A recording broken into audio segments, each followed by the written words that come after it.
Vladimir Putin's invasion of Ukraine was meant to be a swift and decisive victory. But as months turned into years, his army faced significant setbacks. The battlefield wasn't as easy to conquer as he'd hoped, and Russia, once a global military powerhouse, found itself stretched thin. Now, in a desperate bid to turn the tide, Putin has done something that nobody could have predicted. He's enlisted soldiers from North Korea. But it's not just any military help.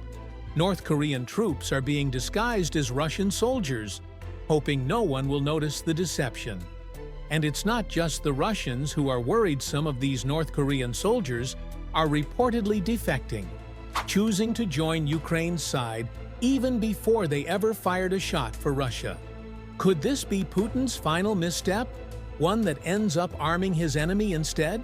Why is North Korea risking its own limited resources to help a country already on the brink of collapse? To understand why, let's look deeper at the forces behind this unexpected alliance and what it means for the future of the war. Putin's Russia is on the defensive, facing mounting pressure both on the battlefield and at home. His once powerful army, filled with seasoned fighters, is now scrambling for reinforcements. But where do you turn when your own troops are dwindling and your conscripts are untrained? The answer: North Korea. With Russian soldiers either undertrained or unavailable, Putin's solution was to turn to an unlikely source: North Korean soldiers. These soldiers are being shipped out to Russia and placed into combat, disguised in Russian uniforms to blend in with the native forces.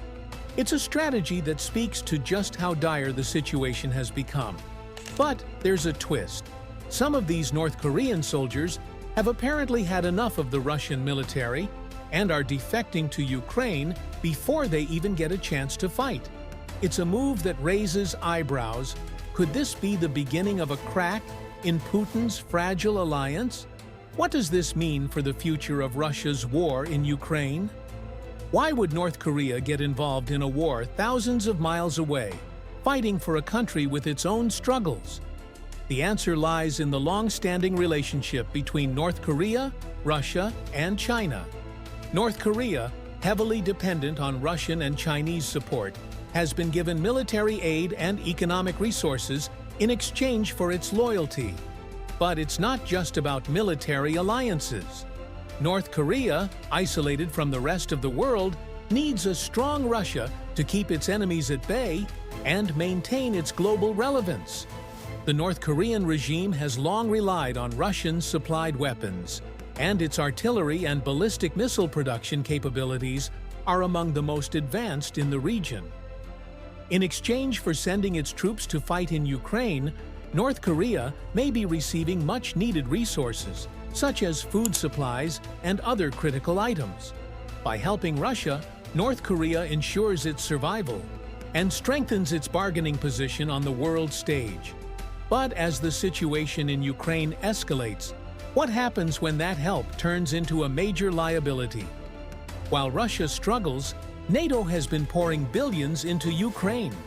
By August 2024, NATO had provided nearly $240 billion in aid, enabling Ukraine to mount an effective defense and launch counteroffensives.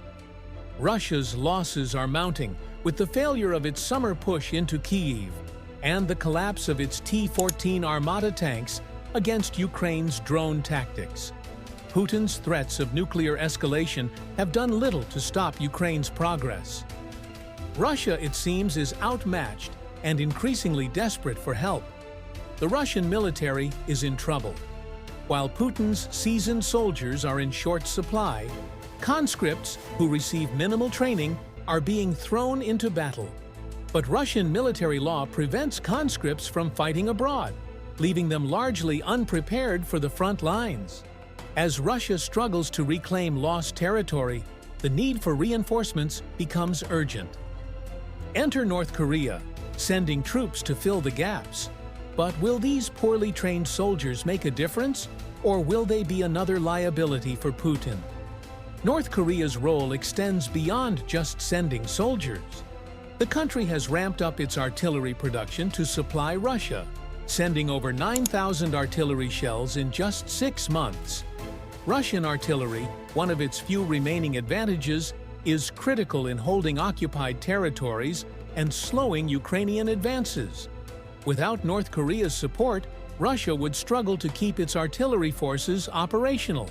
But what does North Korea get in return? In June 2024, Russia and North Korea signed a mutual defense pact, further cementing their partnership.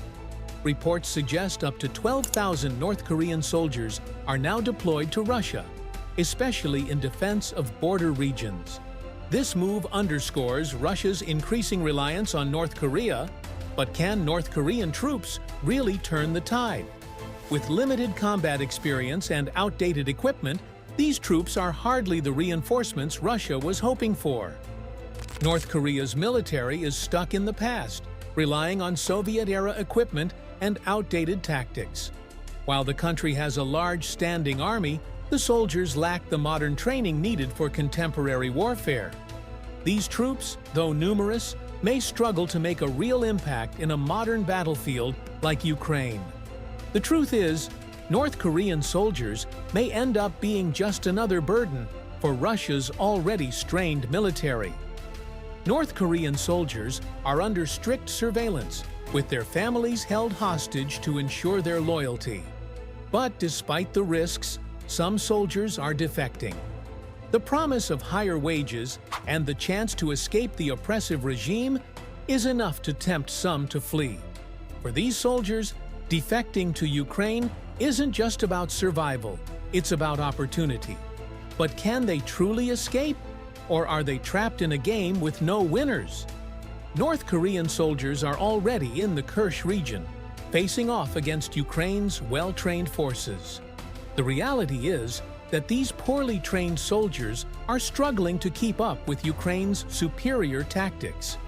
Despite their numbers, they are ill-prepared for the kind of modern warfare Ukraine has perfected, including drone operations and advanced combat techniques. The Ukrainian military is already well-equipped to handle this new wave of recruits, and North Korea's soldiers may find themselves quickly overwhelmed. While North Korean soldiers struggle, defectors who have already crossed into Ukraine could be key.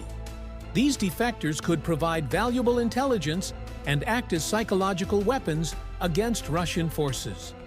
Their presence could weaken the morale of North Korean soldiers still fighting for Russia, offering a glimpse into a better life beyond the regime. The psychological toll on Russia's North Korean recruits could be just as devastating as any weapon on the battlefield. Putin's alliance with North Korea is a desperate gamble, one that could backfire. North Korean soldiers may fill the ranks of Russia's military, but their lack of experience and poor equipment could be a liability. Meanwhile, defections and morale issues are already starting to take their toll. As the war in Ukraine continues, it's clear that the balance of power is shifting. North Korea's involvement might seem like a lifeline for Russia, but it could quickly become a trap. What does the future hold for this unholy alliance? Only time will tell. If you found this story intriguing, don't forget to like, comment, and share this video. And make sure to subscribe for more in-depth coverage of global conflicts and the stories behind them.